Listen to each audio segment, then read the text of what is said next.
A very warm welcome to everyone, and thank you for joining this webinar organized by the Universal Peace Federation. Today's program is an initiative of International Association of Parliamentarians for Peace, a project of Universal Peace Federation. Our theme today is the role of parliamentarians in reducing polarization, advancing unity beyond national, religious, ethnic, and political divides. My name is Santosh Kumar Paudel, a coordinator of IAPP in Asia Pacific, and I'm pleased to serve as your moderator for today's program. And we are pleased to announce that this program is now being broadcast live on YouTube and Facebook. We are also delighted to share that more than 135 participants from 21 countries registered for this webinar. And thank you all your valuable participation and support. The IAPP is a global network of parliamentarians dedicated to promoting peace, mutual understanding, and good governance, founded under the vision of UPF. IAPP engages lawmakers in dialogue, cooperation, and initiative that strengthen democracy and peace. It was established as an initiative of UPF founded by Dr. Haq Jahanmun. In today's increasingly polarized world, constructive engagement and principled leadership are essential. Parliamentarians can counter division and build trust among communities through open dialogue and commitment to common values. As we commence today's program, I am delighted to have the opportunity to introduce the President of Asia Pacific, Mrs. Ursula McLacklan. She is the President of Universal Peace Federation Asia Pacific and a respected lecturer in values-based peace education. She is dedicated to promote peace, ethical leadership, and mutual understanding through international dialogue and education initiative. So please welcome Mrs. Ursula McLacklan for welcome remarks.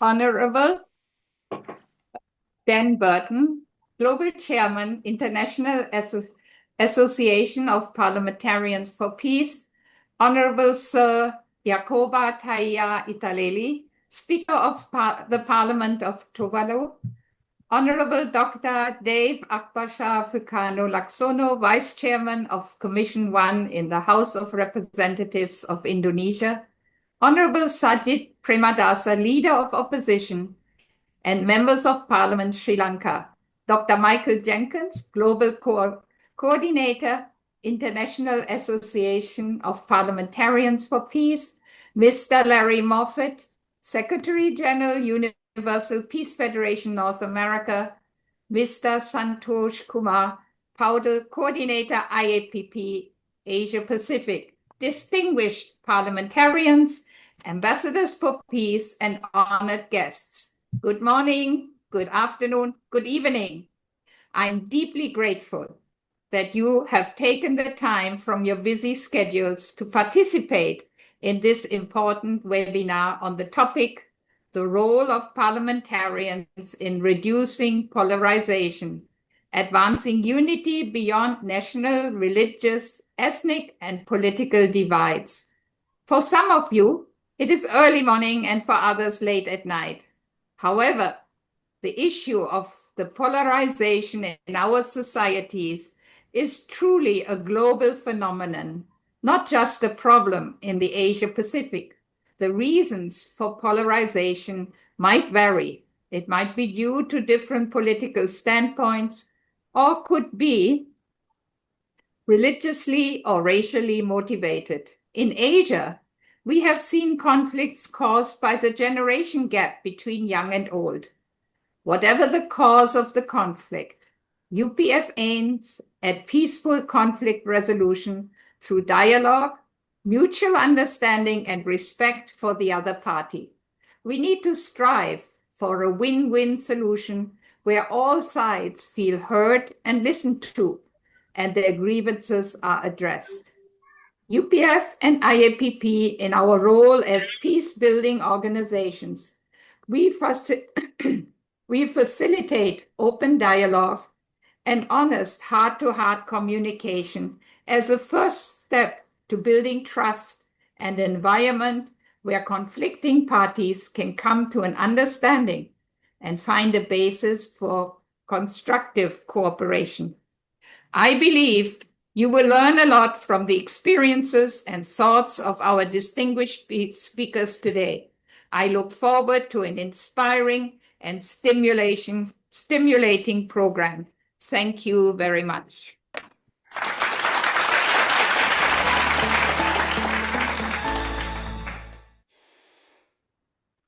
Thank you very much, our President of UPF Asia Pacific, Mrs. Ursula McLacklan, for your warm welcome message. Before we begin our main part of today's program, please allow me to introduce our important dignitaries and our speakers of this program today who have joined us on Zoom. Let us welcome our Honorable Dan Burton, the Global Chairman of IAPP and former US Congressman, and Honorable Sir Jacoba Teia Italeli, Speaker of Parliament Tuvalu, Honorable Dave Laksono, Vice Chairman of Commission, House of Representatives, Republic of Indonesia, Honorable Sajid Premdasa, for Leader of Opposition and Member of Parliament from Sri Lanka, Dr. Michael Jenkins, the Global Coordinator of IAPP, Sir Larry Moffitt from the Secretary General of UPF North America, and also I would like to introduce here Honorable Rajiv Bikram. He is a Finance Minister of Nepal from the Karnali province, and I saw so many our Member of Parliament have joined across our Asia Pacific and the world. So in the interest of time, I'm unable to recognize all the distinguished parliamentarians and ambassadors for peace and leaders that are with us today. We are deeply grateful for your participation and hope you will find our discussion rewarding.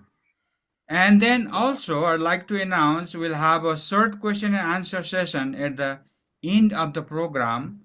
Please submit your relevant questions in the chat box and we will present selected questions to our distinguished speakers. And thank you very much. Now it is my distinct honor to introduce our keynote speaker, Honorable Dan Burton. Honorable Dan Burton, the Congressman Dan Burton is currently the Global Chairman of IAPP, International Association of Parliamentarians for Peace. Congressman Burton served in the U.S. House of Representatives for 30 years as a Republican from the state of Indiana. He served on the Foreign Affairs Committee, where during most of his congressional career, he was either chairman or ranking member of the Subcommittee on Asia and Pacific. He also served on the Subcommittee on the Middle East, Europe, and Eurasia, as well as the Subcommittee on Africa and Western Hemisphere. His work on the Foreign Affairs Committee gave him many opportunities to visit the nations of Northeast Asia and gain a better understanding of the complex issue in this part of the world. So let us now welcome our keynote speaker, Honorable Dan Burton.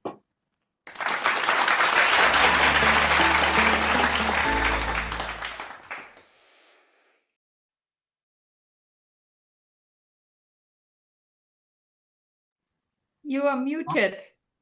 Congressman, yeah. Congressman, unmute. There we go. Is that better? There we go. First of Very all, good. it's a real pleasure to be with all my friends around the world and those who are looking in who aren't with us right now. I want to thank you very much. This is a very, very important meeting today, and I hope we reach hundreds or maybe thousands of people everywhere.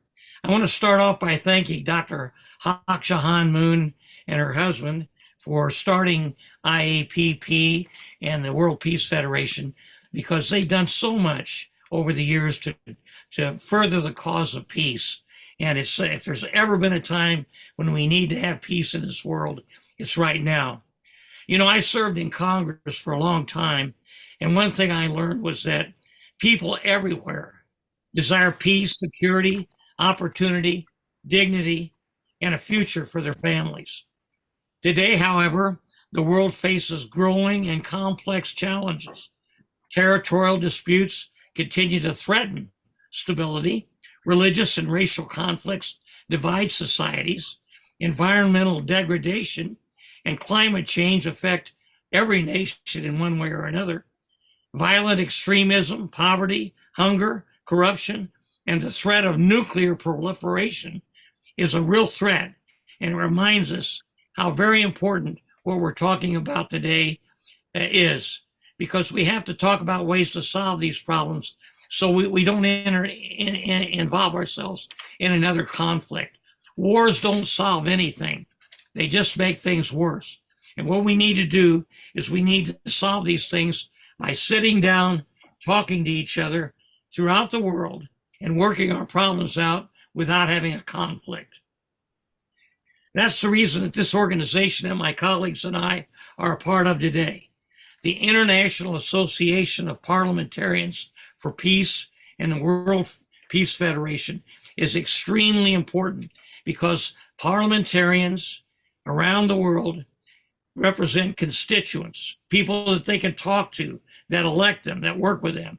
And they need to get the message out to these people all over the world as leaders, telling them how important it is that we solve our problems in a peaceful, effective way. And that can be done. Right now, we have wars in the Middle East. We have wars in Europe. We have wars in Africa. And all these things are doing nothing but spending money, hurting the economies, and killing thousands of people. There's a better way to do this, and that's what IAPP is all about. Peace requires more than just treaties. More than just treaties. It requires trust. It requires dialogue, people talking to each other. And above all, it involves moral leadership, like the IAP leaders we have with us today. People who believe in a moral approach to solving our problems without a war. In recent years, we witnessed increased polarization around the world. Too often, disagreement becomes hostility, and differences are used to divide other than unite us.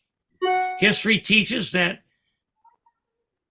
lasting progress is achieved through work and love, not hatred and isolation, but through cooperation and mutual respect.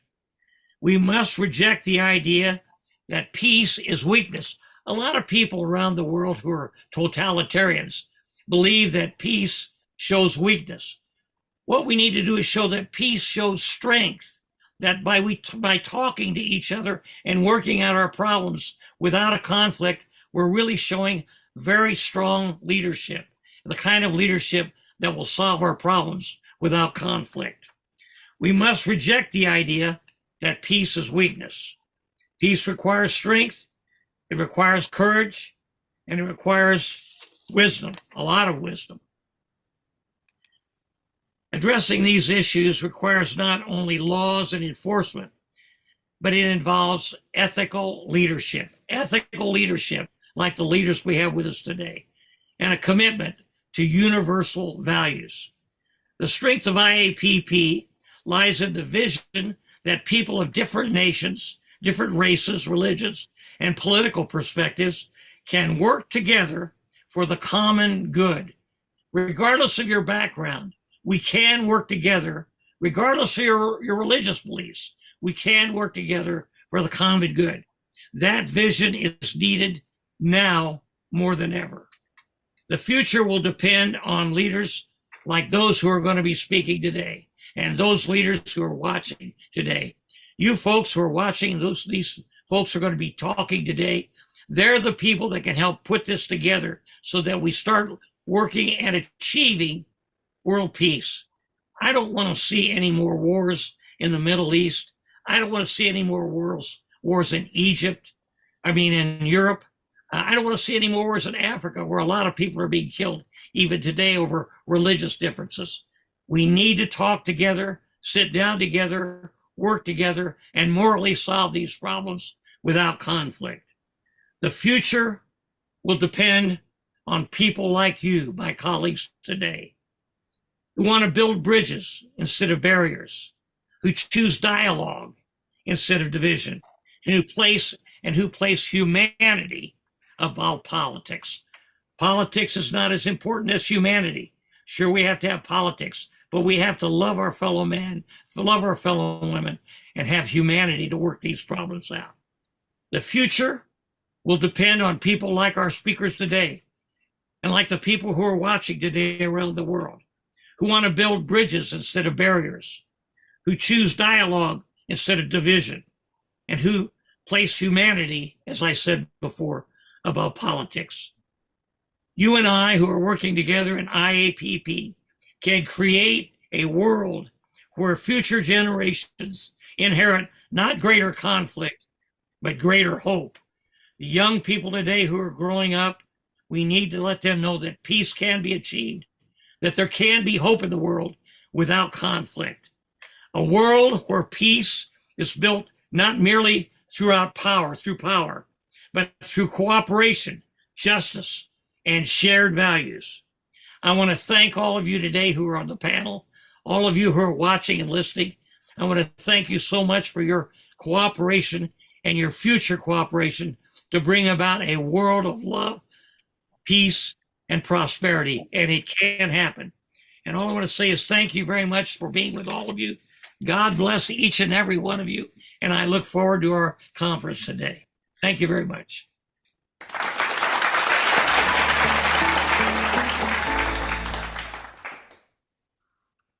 Thank you so much, Congressman Honorable Dan Burton, for your thought-provoking message, and really appreciate your presence here. Thank you, sir.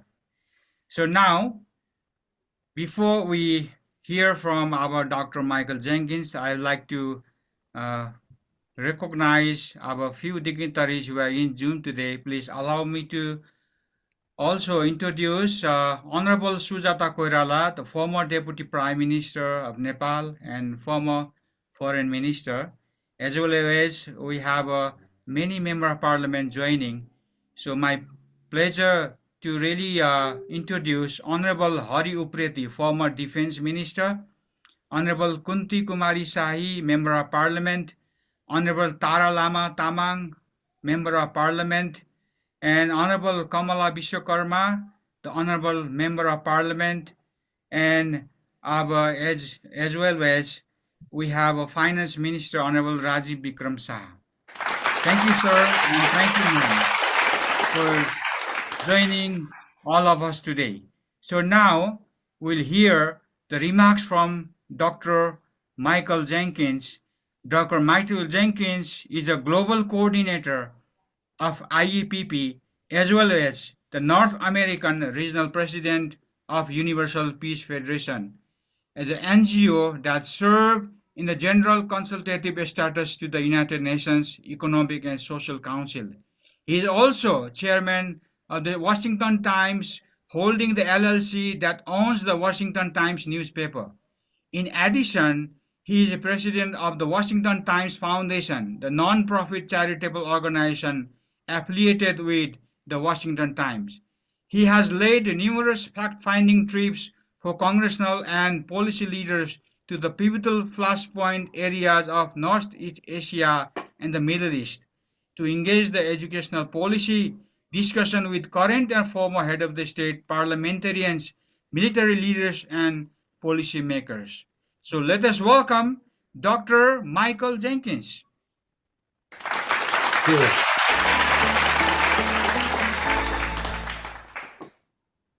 Thank you so much, Santosh, and for your leadership as coordinator of IAPP for all of the Asia Pacific.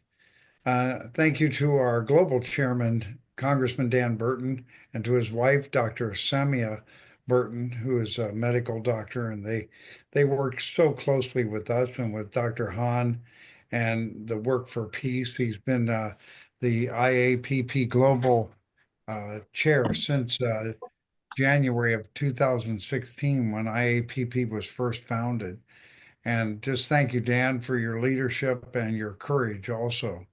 I also want to thank Mrs. Ursula McLacklan, our president of UPF Asia Pacific. And I'm very honored to be with you. Larry Moffat, our Secretary General from North America, is here, and Honorable Italeli,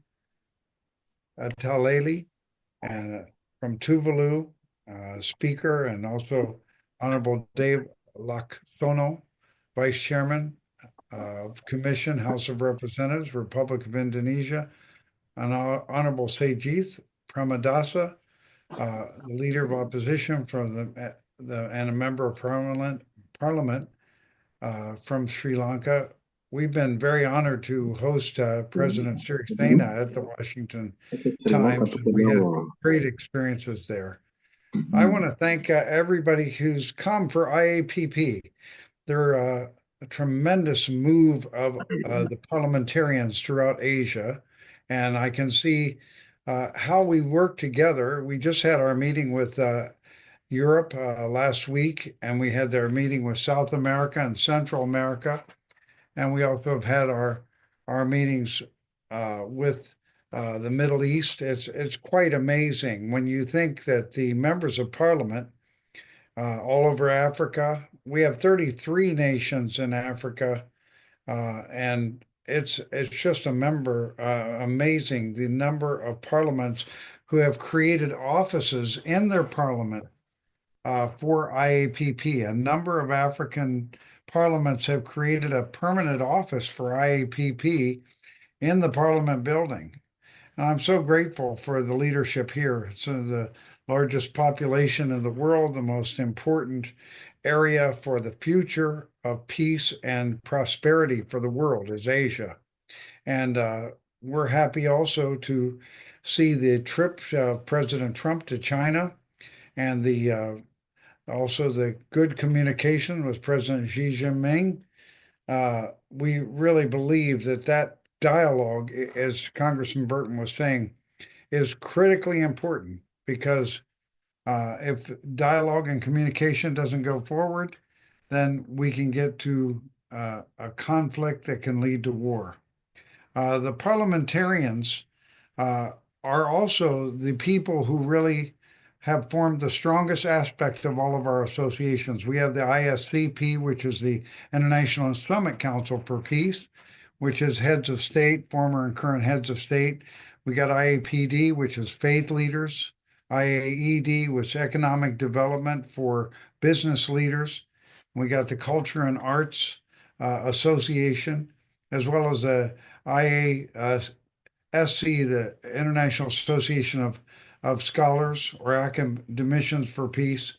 It's really quite an amazing group of associations of professionals in each area. But I do believe, and I'm not biased at all, I think the IAPP is the most powerful because members of parliaments, like Congressman Burton said, are connected with the people directly. And they represent the people, but they're also connected with the heads of state, and with the judiciary and with the leadership of the nation. They're also connected with the faith leaders throughout their nations. So parliamentarians are like central to bringing the nation together. And what we're seeing right now is we would like to have more regular communications like this. We're so honored to be here with you. And we really want to emphasize the fundamental pillars of UPF, which is that family is central. Marriage and family is one of our most central values. The best element to bring prosperity and peace is to have strong families and raise the children with that kind of loyalty and the tradition and trust. And I just want to take a moment to honor one family that's really very special to us. Dan had a co-chairman for many years from Asia, your great region. Honorable Speaker Jose D. Venecia has gone on to the next world. We honor him. I know some of you were there at his memorial service, and he was such a great leader. He was one of the founders of ASEAN. He was head of ASEAN several times. I mean, it really brought also the IAPP momentum. So we just want to thank God for the Honorable Speaker Jose D. Venecia, and we wish him well. And his wife Gina is a great member of Parliament in the Philippines. She's very strong leadership from that family. And his son just finished his term and has to step out of his congressional seat. So that's the IAPP. We would like to have kind of an exchange going on regularly with Congressman Burton. So we want to make it easier for you to reach him and easier for us to have dialogue.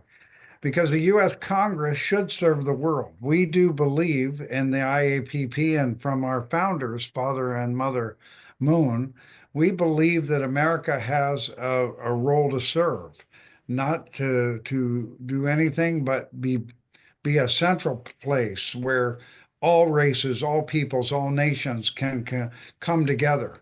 And we know America has a lot of work to do to take that role more effectively. But that's the heart of Congressman Burton. He absolutely loves everybody. I mean, this man is amazing. And I know it's because his wife loves him so much, but he really has no problem in any country. He's been to Africa 120 times. He was head of the Western Hemisphere Committee on Africa, Committee on Asia Pacific. He was the head of every one of the foreign affairs committees. He also became quite feared in America because, as the head of government oversight, he was the one that held the president, several presidents, under the microscope of government oversight. And he was not easy to get along with. He was a very strong congressman, but very loving. He's never angry at people. But that's what we want to do. We want to make America, as our IAPP co-chairman is from America, 30 years in Congress. We want to make that the hub of service. So that's how we would like to really break through. So family values are very central to the IAPP. We have to have fidelity in marriage. You can't teach fidelity if you don't have fidelity. So, but we need to help each other. That's a process of morality and growth. We also really want to have the understanding of how to serve one another. And I know Ursula is a servant. Uh, she's amazing, and so is Santosh. They're amazing people. So if you ever need any money, just call Ursula or Santosh, and they will send money your way. Or they might send you a sandwich or something else. But they will try. They will serve. We have to serve each other, and we have to stop the wars. Dr. Leck, great to see you. We have to stop the war. And that's why it's a difficult thing right now. We're in the midst of very dangerous situations in the world. That's why I think also what's going on in the Middle East is quite sensitive. But we found when we make coalitions of nations, we can really also lead the way to peace more effectively. That's why President Trump yesterday stopped the military action because Qatar, Kuwait, and Saudi Arabia and Bahrain asked him to give them a few more days to see if they could work out something. That's an amazing thing. But the power of your nations cannot be underestimated. If we form a coalition of nations that are really positive in dialogue with America and working with America too, America will listen.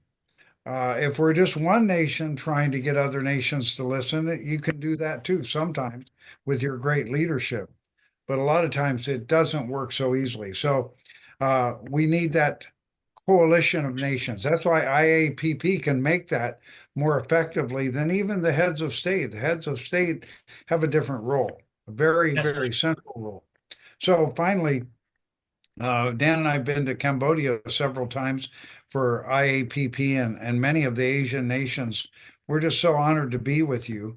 But I'll never forget, we were election observers in Cambodia a couple years ago. I think, Ursula, you were probably with us, and Santosh. But Dan Burton made world news there because he was an election observer, and there were a lot of people, questioning whether that would really be fair to have the election of, Hun Manet, the son of Hun Sen, who we really respect. Both of them we know and respect so much. But Dan was there as an observer, and we talked to everybody, and we saw that the election was quite well done, quite fair, actually, we could see.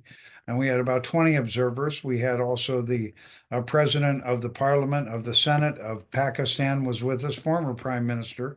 It was really great. Dan got on television and said, you know what? This was a great election. And we have a lot of problems with our elections in America. So I think America could learn from Cambodia. And Absolutely. that really made a great impact. It was great. People were shocked in America, but it was true. Americans have been having trouble with elections. But we really believe your countries can shine and be examples. And that's every country, without exception, has infinite value. There's something about your nation has infinite value, cannot be replaced, cannot be duplicated just by other nations. And then when we form the coalitions together, we can make economic, powers that help us all prosper together. So I want to thank you, and we're looking forward to our future dialogue as we go forward. Thank you, Dr. Ursula and Santosh, and to all the members of IAPP here. Thank you very much.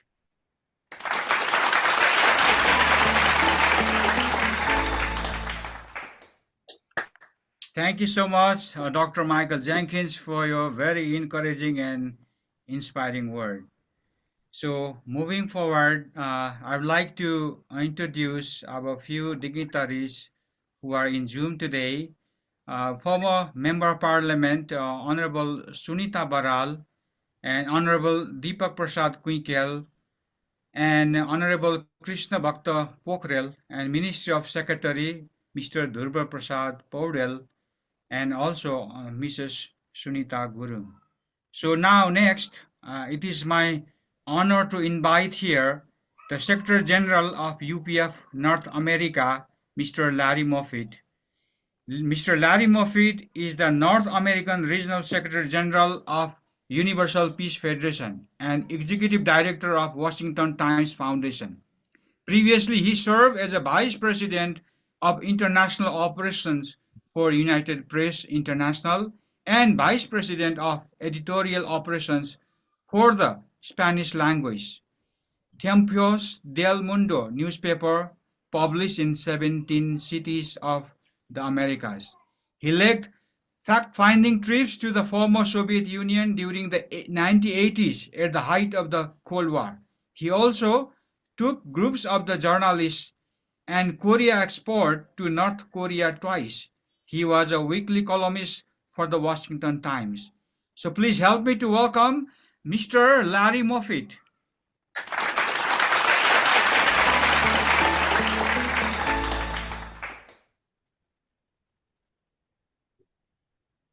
Your mic, Larry. There we Your go. mic. Yes. Good evening, good morning, everybody. Thank you very much. I just want to say a big special thank you to Santosh and Ursula and all those who helped organize this thing. We look forward to doing so many more. And I am so amazed and honored to see such this group of distinguished people. Thank you very much.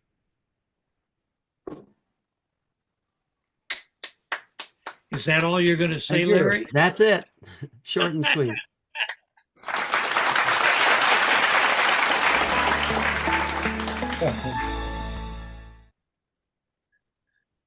Thank you very much, Mr. Larry Moffitt, for your remarks. So now next, we'll be hearing from our distinguished panelists. So our first presenter is our Honorable Sir Jacoba Teia Italeli, the Speaker of Parliament Tuvalu.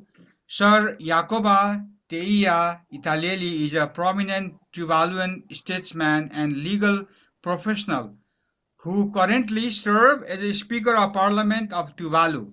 He previously served as a Governor General of Tuvalu from 2010 to 2019 and Attorney General from 2002 to 2006 and Minister of Education, Sports and Health from 2006 to 2010.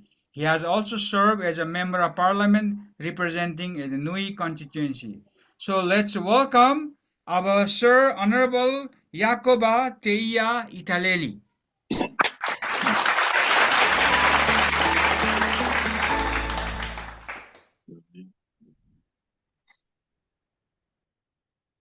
Thank you, Santosh. Honorable speakers, distinguished colleagues, respected friends, and esteemed partners. I would like to release on record my heartfelt appreciation for the organizers for the opportunity given to me to participate in this very important forum on the role of parliamentarians in reducing polarization and advancing unity beyond national, religious, ethnic, and political divides. Excellencies, polarization is one of the defining challenges of our era. It manifests in political stalemates, ethnic tensions, religious intolerance, and national rivalries. If left unchecked, it erodes trust in institutions and undermines social cohesion and obstructs development. As parliamentarians, we are entrusted not only with the power to legislate, but with the duty to safeguard unity. Today, I wish to outline how we can advance unity beyond national, religious, ethnic, and political divides. Parliament is the heart of democratic governance, as we all know. It is where diverse voices converge, where differences are debated, and where compromises are forged. Our mandate is not simply to represent constituencies, but to ensure that representation strengthens the collective rather than fragmentations.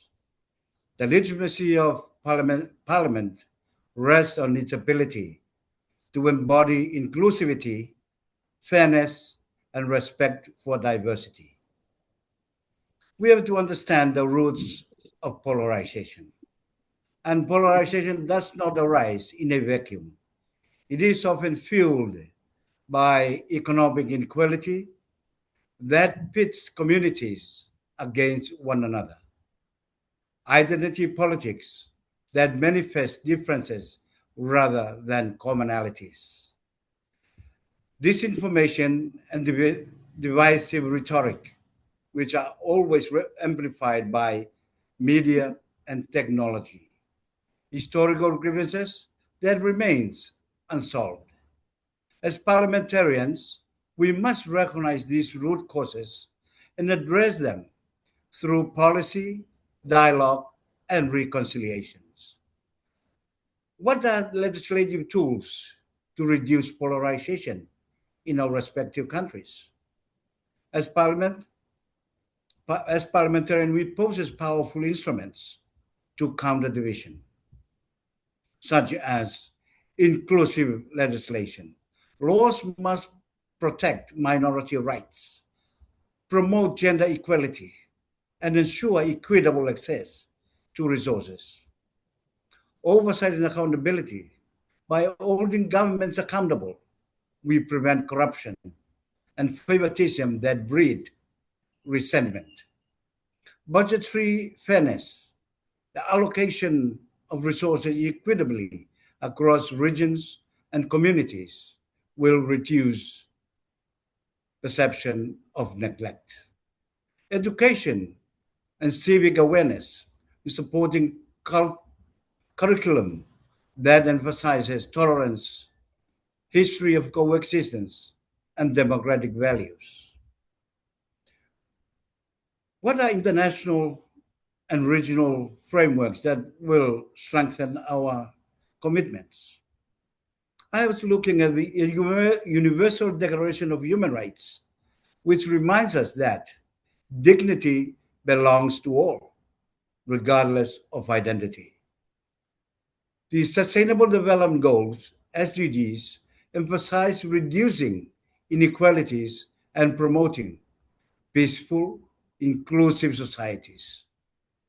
Regional charters such as the African Charter on Democracy, Elections, and Governance, or the Pacific Island Forum commitments highlights the importance of unity in diverse existence or coexistence, or diverse unity in diversity. By referencing these frameworks, parliamentarians can anchor domestic policies in universally recognized principles. Parliamentarians must serve not only as legislators, but as mediators or mediators. And this means that establishing cross-party caucuses to address national issues collectively, creating interfaith and intercultural dialogue platforms to foster understanding, supporting truth and reconciliation processes where historical grievances persist, and to encourage youth participation to ensure future generations inherit a culture of unity rather than division. The leadership role of parliamentarians is not measured by how loudly one defends a partisan position, but by how effectively one builds bridges. Parliamentarians must model respect discourse, reject inflammatory rhetoric, and demonstrate that compromise is not weakness, but wisdom. In times of crisis, unity must be our guiding principles. Colleagues, respected friends, the responsibility before us is profound. We must speak with restraint and respect. We must legislate with fairness and inclusivity. We must govern with transparency and accountability. We must engage with empathy and humility. By doing so, we transform Parliament from a chamber of division into a beacon of reconciliation. In conclusion, friends, unity is not uniformity. It is the recognition that diversity enriches us, that differences can coexist within a shared commitment to peace and progress. As parliamentarians, our legacy must be more than laws.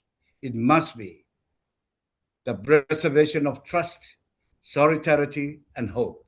Let us rise above divides and demonstrate that unity is the highest form of leadership. Thank you very much indeed. God bless us all. Very good. Very good.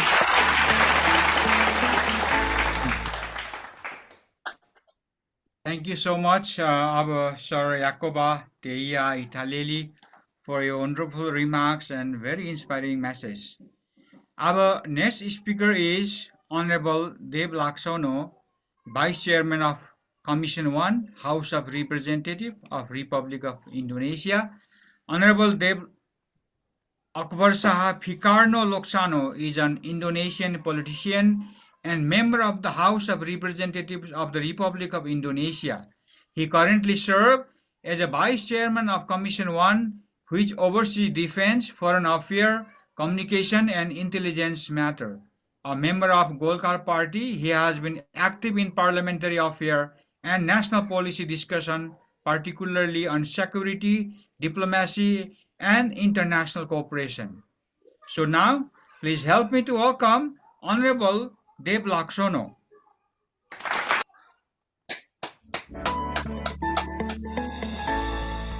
Good mornings, greetings. Assalamualaikum warahmatullahi wabarakatuh. Shalom, and may be peace upon us all. Distinguished colleagues, esteemed parliamentarians, and all participants of this very important and significant webinar. It is truly an honor for me to join you today in this timely discussion with the title of the role of parliamentarians in reducing polarizations, advancing unity beyond national, religious, ethnic, and political divides.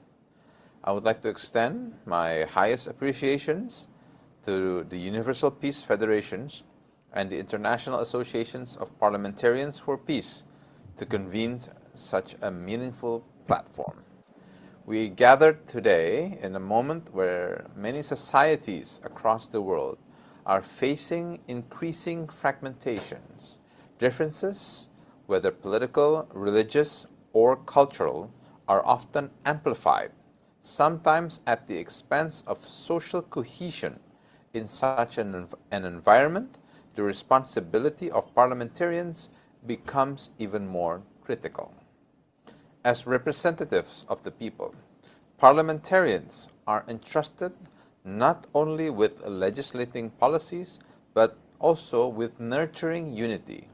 Our role extends beyond formal duties. It requires moral leadership, the ability to listen across differences, and to encourage and promote dialogue where division might exist. From Indonesia's perspective, diversity has always been both a reality and a strength. Our national experience reminds us that unity is not achieved by eliminating differences, but by managing them through mutual respects, inclusiveness, and shared commitments to the greater good. This principle remains highly relevant in today's global context. This perspective also shapes how Indonesia engages with international challenges. In responding to the humanitarian situation in Gaza, Indonesia has consistently called for an immediate ceasefire and emphasized the importance of a peaceful, negotiated solution. Beyond statements, Indonesia has actively contributed through humanitarian assistance and has expressed readiness to support broader international efforts aimed at recovery and stability.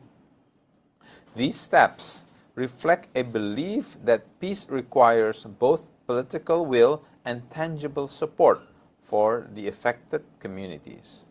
At the same time, Indonesia has maintained a consistent position in encouraging restraint amid rising tension involving major powers, including developments surrounding the United States, Israel, and Iran.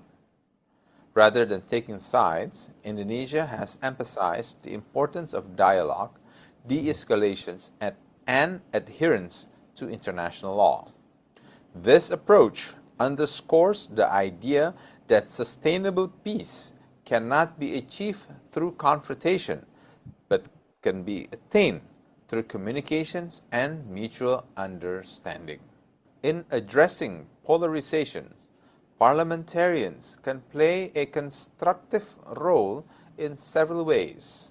First, by fostering open and respectful dialogue within legislative institutions and with the communities we represent. Second, by ensuring that public policies reflect fairness and inclusivity so that no group feel marginalized. And third, by setting an example, demonstrating that disagreement does not have to lead to division. Equally important is collaboration across borders. Platforms such as IAPP provide valuable opportunities for parliamentarians to exchange perspective, learn from one another, and build common ground in addressing shared challenges. In this regard, multilateral dialogue is not only beneficial, but becomes a necessity. I remain optimistic that through principled leadership and sustained engagement, we can reduce polarizations and strengthen the foundation of peaceful and resilient societies. While differences will always exist, they should serve as a source of richness, not conflict. I look forward to engaging in this discussion and gaining valuable perspective from fellow speakers. Thank you again for the trust and the opportunities to be able to contribute in this magnificent event. Thank you very much. Wassalamualaikum warahmatullahi wabarakatuh.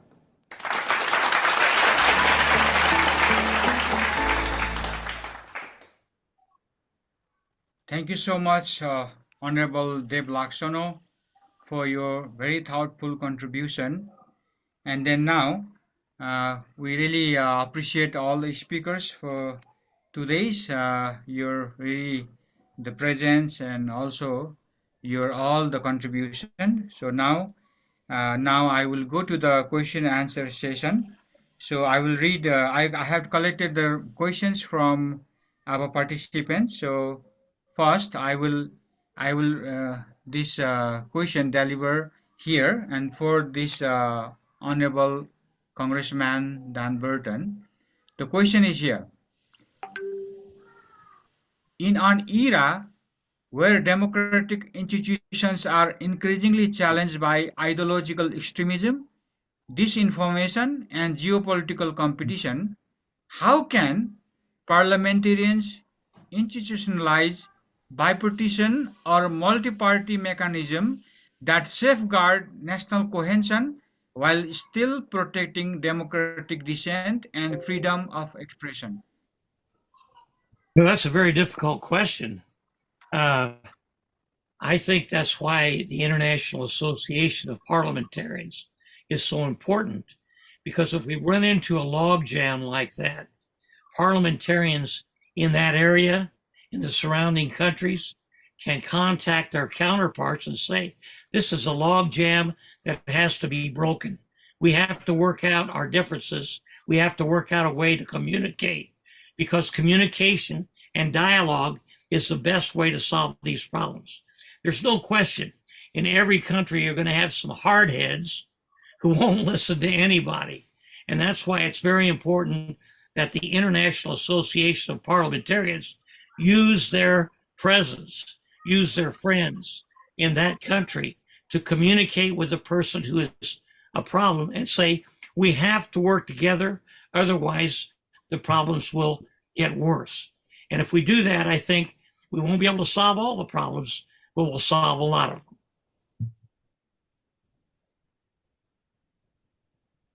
Thank you, Honorable Dan Burton, for your very kind response. And another question is for our Sir Yakoba. And the question is here. Considering that polarization today is no longer confined within national borders, but is also shaped by transnational religious, ethnic, and digital network. What role can interparliamentary diplomacy can play in developing preventive frameworks for conflict reduction and strengthening a shared culture of global citizenship and peace?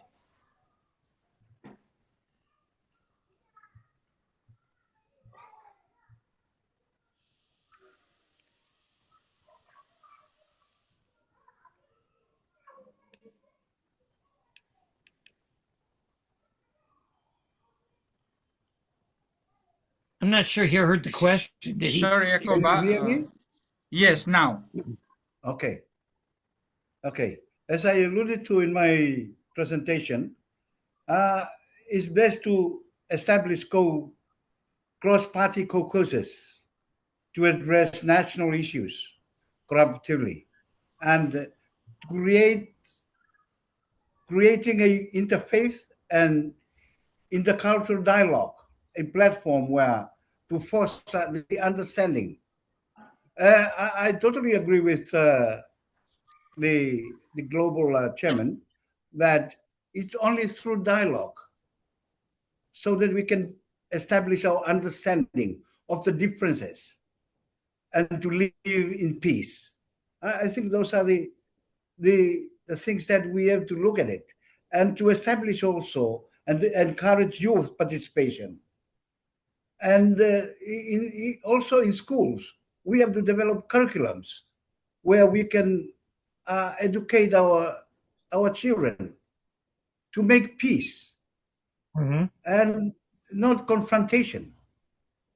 I think these are the main issues that parliamentarians can look at it and develop sort of legislations that are inclusive, not separating people. Thank you. Thank you so much, Sorry Akoba, for your very kind response. So now I will read the question for Dr. Michael Jenkins, if you are ready. Okay, so I have two questions. I will read very fast. How does this organization helps developing countries, specifically African countries, to understanding the rule of democracy and embrace it? This is because true democracy is the basis of peaceful coexistence. And second question, diversity is good. How parliamentary dare to have different position with the government and their applicable opinion for people? It's some joint of government and parliamentary, but forget what the necessary of grassroots people. How to make fair index of neutral position to grassroots? Thank you. First, what we can do to benefit and bring democratic principles and support fairness and dialogue is, I think, the example I see in Asia, but also in IAPP in Africa has been outstanding because of the prominence of many of the parliamentarians who came forward to take leadership in IAPP. They're not only speaking from within their own nation and to their own nation, but they're speaking as international leaders who are already working with a coalition of representatives from many different nations. And many of our nations face the same problems. We have challenges in terms of ideology, we have challenges to democracy, and we have challenges where some countries do not have a democracy. How do we overcome that? I think that what I've seen is the benefit of the wisdom of the IAPP, which, by the way, has many former presidents and prime ministers also, like President Traore from Mali has become the head of IAPP for all of Africa. He wanted to stay with the parliamentarians more than being part of the Association of Heads of State. So that's what I see. This coalition gives you that kind of background to draw from and to speak to. And the second question, can you say it one more time? Santosh, can you bring me the second question in short form? Yes, so let me read again. Diversity is good. How parliamentary dare to have different position with government and their applicable opinion for people. It's some joint of government and parliamentary, but forget what the necessary of grassroots people. How to make fair index of neutral position to grassroots. Well, that's not a simple thing. We've had a lot of trouble with diversity in the United States. There's been racial divisions and racial conflicts, and even today there's tremendous conflicts. But I see that those people who also know how to love all races, all religions, I think that value itself allows us to really make harmony among diversity. So I think the teaching of IAPP is very important by the IAPP parliamentarians. And that teaching is we have to have a ground of absolute respect for every religion. We have to have a ground for absolute respect for every race and every culture. And it's not easy. It's not easy. It does from just being taught that. We have to interact. So I think forums where we intentionally bring diversity together is what helps us learn about how to expand and embrace diversity and help bring diversity peacefully into our nations.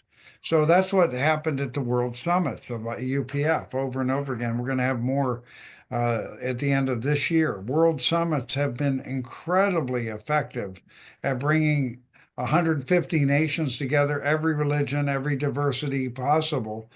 But somehow the atmosphere created there over, the last 2 decades since 2005, when UPF was formed, an atmosphere has been created where I could see enemy countries could respect one another's diversity. So I think that that's how I see us progressing with that. Thank you. Thank you so much. Thank you so And much. Santosh, if I may say one more thing beyond the question, because we talked about this when we were preparing for the program, but I just want to take a moment to thank you, all parliamentarians, for your support for our founder, Dr. Hak Jahan, who is Yes, currently in prison now in yes. Korea. And that the case has run its course, and the case is falling apart right now. They have no evidence of her doing something illegal. And she had one staff person that went off and went the wrong direction. He was convicted, but he tried to blame her for everything. Uh, we don't know the outcome yet. We do see that it's not only a matter of law, it's also a matter of some people being against bringing unification of all people and the peace work. Some people are strongly against that. Ideologically, there's some against it. Some are also very hesitant to support the idea of North and South Korea coming together. So I just want to thank you for your support for her and your prayers for her. We do Amen. believe she will be vindicated, but thank you. Thank you so much. I saw many beautiful comments and also very uplifting, your encouraging word. So before I end, I just want pick up for Honorable Dan Burton. This is the last question. So in light of current global event, especially those in the Middle East, are parliamentarians acknowledging the significance of interreligious connections for global unity and the process of international interfaith discussion? Additionally, what suggestion do they offer? The of understanding, Well,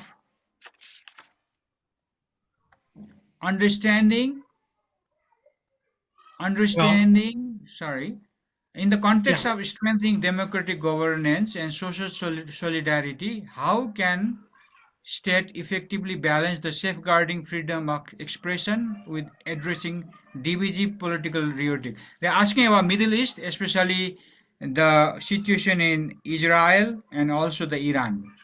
Honorable Dan Burton, please. Well, thank you. I think that's a broad question, and it's a very important one. We touched on it already. The thing is, you have people who have very strong religious beliefs, and many times their religious beliefs transcend into political beliefs, and the country is affected by the religious attitudes of individuals. What we have to do and this is a very difficult thing, is we have to convince people who have strong religious convictions that they have to be able to work with other religious leaders who don't necessarily agree. Because if they don't, they reach a loggerhead which leads to not just disagreement, but conflict. We have seen so many times there have been religious wars throughout history between Christians and Muslims and others. And it really doesn't solve the problem. It only changes whoever's in control for the time being, and then the war goes the other way. So what we have to do is we have to sit down and say, yes, I don't believe the way you do, but I do understand what you're saying. And I respect you as a human being. And even though we don't agree, we need to work together for the benefit of humanity. Sure, we have our religious differences, but for the benefit of humanity and peace, we need to talk together and reason together and realize there are strong disagreements, but we can work around those if we really want to. And I want to add one more thing. One of the things that troubles me is we see so much youth in various countries around the world, including the United States, who are going off in the wrong direction. They're involving themselves in riots and disorders and other things. And we need to not only make sure that law is passed, that they follow the laws and that there's discipline. And if they break the law, they have to suffer the penalties of it. But what we need to do as adults, as leaders in our communities, as political leaders, as legislators, as representatives of the people, we need to set an example and tell young people, yes, you have your differences. You get upset, just like we do. But you have to realize there's a way to reason things out without conflict. If we set the example and we really work at it, I think it will have a positive impact on young people and on the youth. And after all, the youth is the future of America, of every country we're talking about, and the future of the world. And if we can't teach them to get along now, just think what it'll be like when they get older. They become leaders, and we get into the nuclear age even more, and chemical and biological warfare.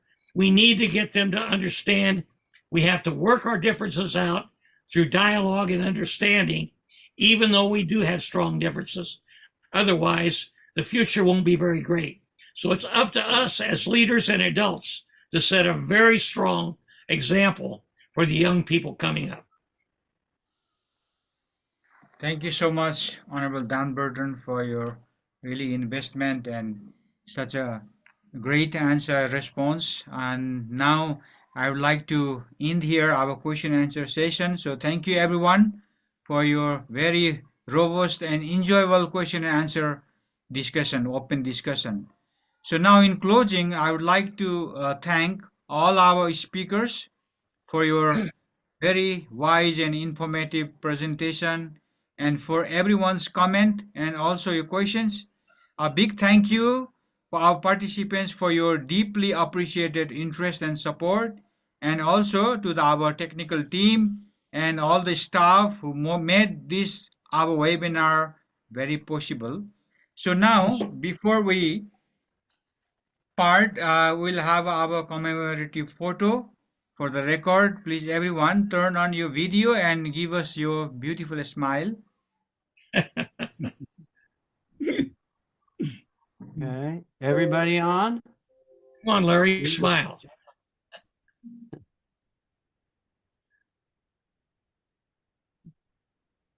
Beautiful. What a good-looking group. Thank you.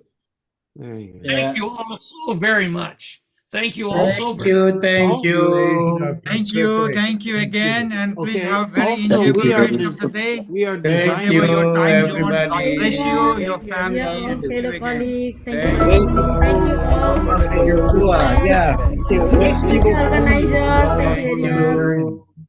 God bless you. God bless Bless you all of you. And thank that you, is the lapel pin that Congressman Burton has ordered for all of you. Santosh and Wherein a Stone special and many others. IAPP lapel pin is now on Ursula, order. thank you. Thank you. God bless everyone. There you go. There it Thank is you again. all. It's very nice. Yes. Thank you from Australia. Okay, thank you very Thank much. you, God bless Australia. all of Thank you, Thank Dr. you Thank you from Fayaman. India. Nice to Malaysia. see you. Thank you for Thank thank you from you. India, all the Thank organizers you, of Thank you the very much, IAPP. all dear leaders from great Singapore. mind. Thank you. Thank you, everybody from Sri Lanka. Incredible Let's IAPP. make peace Thank you. Thank you Thank you everybody to from my India. wife. From Cambodia. I pray for with global love. peace. Thank you, Thank Ursula. you. Thank you, Cambodia. Thank you to all Asia Thank you, Pacific. Honorable Tara Lama Great Tamangju. job. Thank you, Honorable Great Sunita leadership. ji. Thank you, Honorable Kunti ji. Thank you, Honorable Hari ji. Thank you. Thank you, everyone. Take care. See you in next program. Thank you, again. everybody. This was Bye-bye. very successful. This is a good beginning, and we are going to do this a lot and Yes. become a group that works together and stays together. Yeah. Thank you very much, all the honorable speakers. Thank you and see you again. Okay, see you everybody. Thank you, See you Mrs. Ursula, for your soon. Thank leadership. you.